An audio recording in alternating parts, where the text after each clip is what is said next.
दादू के मुख्तलिफ तहसीलों मेहड़ और खैरपुर नाथन शाह में मुग़लियों के बाज़ाबी के लिए एहतजाजी मुजाहरे, कश्मोर धरने की हिमायत और मुग़लियों को आज़ाद करने का मुतालबा किया गया।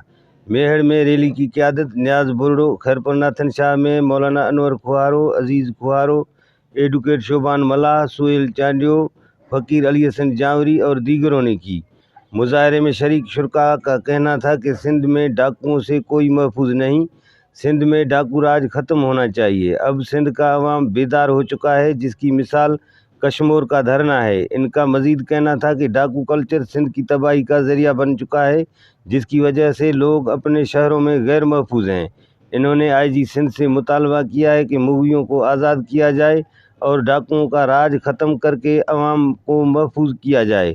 कैमरामैन अहमद सिंधी के साथ Abdul Hamid, west TV news, दादू।